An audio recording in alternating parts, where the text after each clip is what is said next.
Congo Esengo TV. Vous s'abonnez et belé, la place union sur Bozali, vous s'abonnez à Congo Esengo Télévision. Congo Esengo TV vous informe en temps réel à Congo Esengo TV. Ce site vous informe comme si vous étiez au Congo. Avec Congo Esengo TV, l'information ne sera plus un luxe pour vous. Allez, abonnez-vous. Abonnez-vous. Congo Esengo TV.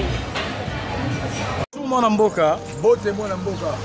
Tout le monde awa botondi ebele boye. Eloko nini ezoleka awa.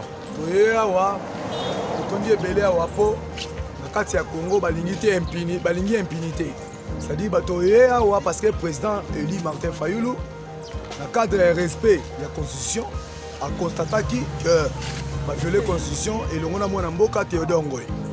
Alors tant que tu en face du monde, tu es surtout que non va violer la constitution.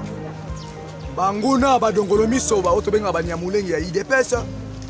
Batelemi balobi que non va porter sur plainte contre mutu alobi que faut respecter la constitution.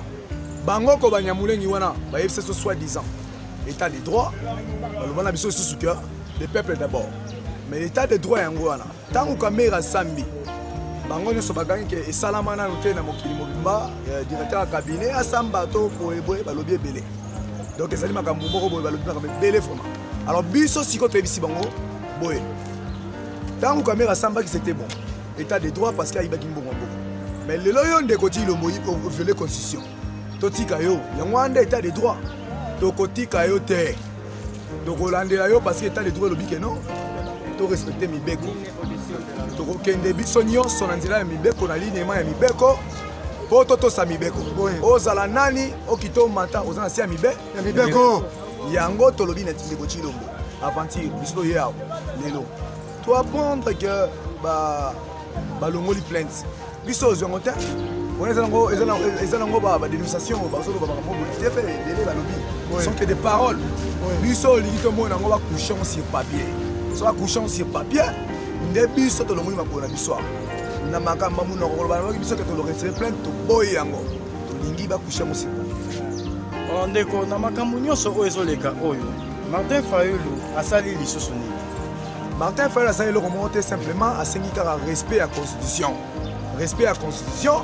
Des bateaux bamoni qui badongolomi so balinga mboka tambola te soi-disant bateau ya état de droit bango wana balobi que non Martin Fayulu a tosi mokonzi na bango te mais to lobi na bango que non en matière à liberté to yebi que liberté d'opinion ezali liberté de penser ezali eza réservé na moto nyonso amoni que ngai na penser boye pona boye état lié les infractions te mais ndeko chilo monde yo violer constitution Martin Fayulu ça le côté yonde moto violer constitution il faut te poursuivre.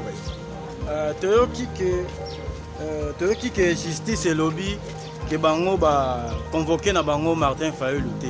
Est-ce que ça ya solo? Ba comprendre que ez dossier moko vide. Et loko na kati sango ezate. Moya okangela Martin Fayulu na ora na le président eli mutu ba pona pa peuple congolais oya okangela loko na ndoto na kati Congo. Akopelisa moto oyo ekopakatise mbangu ye moko oyo bate. Ba Taliban c'est la 10e rue. Martin Fayulu c'est le Congo en général. En général. Donc les athènes, les talibans, les 10e. Merci mingi balandi na biso ya Congo Esengo TV. Tosenga mingi ka bo s'abonner ebele pe bo zala décider. Numéro na ngana pesa bino ngwana, on a numéro Rolanda 081 59 28 392. La bandeli 081 59 28 392. Wana dozui base o esaila Fayulu Chipoi ya masina karchoto. Amen. Parce que selon Théodore Ngoy, Félix Tshisekedi a violé intentionnellement la Constitution. Or, Mibeko Amboke Lobi, ce qui chef de l'État a violé la Constitution. Intentionnellement. Nabi Karate a violé. Parce que Baba Kisara, intentionnellement, a coquille cause à la comment je dis, destituer. Mais pour la destituer, ce n'est ni Théodore Ngoy, ni Martin Fayulu ou à quoi destituer. Na comment on a c'est un faux débat, une distraction de plus qui a emballé les Congolais alors que la vraie préoccupation est ailleurs. Surtout à moquer,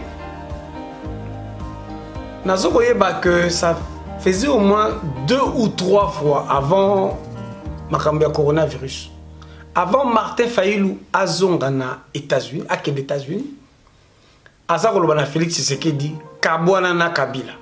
Kabwana na Kabila ozamona mboka tosolola. Kabwana na Kabila. Et chaque fois en réponse, Félix Tshisekedi azolola que tout va très bien. Aza partenaire nanga, tout va très bien. Te na makamba Rosal Malonda o ba tous ba boyaki. Ba beti ba to UDPS Masasi. Félix a rappelé les sous que tout va très bien na alliance. Na bango, na alliance na bango. Et ça pour tout mais un peu qu'on comprendre parce que bande ko bele ba lobi nanga o réagir te na le Kamboana Martin Fayulu a lobi ba longba destituer Félix Tshisekedi ba kokanga Martin Fayulu pour nanga na lobaki na bango. C'est un faux débat. Ce que moni ba politicien congolais ba misi misisana manzaka na likambo moko, c'est que le vrai problème est ailleurs. Tango, ça fait au moins 3-4 jours bozo ndongwana na problème oyo. Martin Fayulu comme moto FCC. Alors balon la Félix Tshisekedi. Pendant ce temps-là, ba faire des seba ko kufa na entrée ya Minembwe, ba ko pota na ba Rwandais. Bako bunda nani akozwa Minembwe nani akota na Minembwe. Le vrai problème c'est cela. Tu réfléchir un peu. Tango Martin Fayulu abina Félix Kabwana Kabila. Abi tout va très bien. Tango ba combattant UDPS base balobi Kabwana Kabila.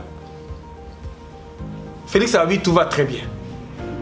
Mais tango Félix a salaki deal na Kabila. Na deal wana ya zu présidence. Bango bazui majorité ya parlement. Na Sénat. Et ni kolbani ndenge mi beko to mo beko li kondi otobi na poto constitution ya RDC. Et lobi que ce qu'il faut pas ça na congrès pour na traiter ba matière ya décision à chef de l'état ba cause la majoritaire c'est-à-dire congrès ndé ko saisir cour constitutionnel. Si ma cour constitutionnelle ndé ko ki ko destituer chef de l'état. Donc Fayulu yemoko en tant que moto Azana makokite ko destituer Félix. Théodore Ngoye comme on a Fayulu et pas Inaï. Et n'oubliez pas, les longues relations les alliés entre Fayulu et Félix Tshisekedi, ce sont des adversaires politiques. Bisognon sotoyebi, bisognon que Fayulu n'a gagné l'élection, que Félix a yiba qui est résultat de l'élection, que Nanga Pokamaki ba résultat ou a pesa biso preuve ti lelo. Et le coup la biso ba congolais ba bongo na biso na été sur comme na nini na kati na oki ba to ba ko senga Fayulu aya na ba preuve ka gagner l'élection. Nzoka nde to yi ba tiaka seni pour seni nde ce qui a publié ba résultat a pesa ba preuve. Donc ce n'était pas à Fayulu de prouver qu'il a remporté des élections, mais c'était à Nanga et à la CENI de prouver que c'est Félix qui a remporté des élections. Ça c'est ce que dit la loi organique. Tokoba. Ceux qui m'ont donné un plan de destituer un chef de l'État pour soumettre en haut Théodore Ngoye en tant qu'individu, la Cour constitutionnelle. Mais à part hier en tant qu'individu, Congrès n'est que saisir Cour constitutionnelle. Mais pourquoi on doit s'en prendre à Fayulu? Qu'est-ce que Fayulu a fait? Yo nommé mon magasin au Tekarabilo, yo moko nommé. Moutola bando yiba biloko na kati. Oyo komona nga zeble Congo depuis que moutola nommé penaza fako. Azo yiba biloko nanga. Ngala wa yipsoni. Yo muto tcheki longola ye. Est-ce que ngai muto la sali mabeto yo muto tcheki ye otuni ya vina ngana lobi longola ye. Croyez-vous vraiment que Fayulu, conscient qu'il a remporté des élections et que Félix a yibaki l'élection na ye. Félix a combien d'adversaires na ye. Si qu'on soit le ballon la Félix Fayulu le bani ayo kele mawa te botika e kaka aza mwana eza makama mwana nza peut-être ce sont des adversaires politiques. Voilà, point barre. Tout passer dans autre chose. Par le Fayulu doit comparaître pour outrage au chef de l'État. Parce que outrage yango ya chef de l'État, c'est-à-dire quoi? Fayulu muta komaka constitution yango. To Théodore Ngoye muta komaka yango. Ce qui est destitution chef de l'État a prévu constitutionnellement. Où est le problème? Et puis évoluons. Les lotango Fayulu faut comparaître pour le le parquet ne reconnaît pas cette invitation, mais Nanya Komakiamo. Bon, ce que le parquet ne reconnaît pas, c'est que il y a eu quelque part où il y a eu faux, où il y a eu usage de faux. Mais en tant que Congolais, tout ce qui se passe aujourd'hui, si Félix ne renonce pas à l'alliance Naïna Kabila, lui tout va très bien. L'UDPS doit être content. Ce que l'UDPS a la question qui n'est pas entre Félix na Kabila.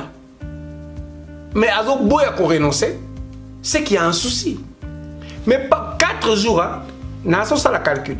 4 jours, bazo pour t'en failli le comme au FCC, failli le comme na Kabila, n'a pas été qu'on a Kabila les amabé. Pour failli le sera appuyé Kabila comme Mabé, mais Félix Azo qu'on officiellement zana Kabila. 4 jours. Mais depuis 4 jours, affrontement à l'est, na entrée à Minembwe.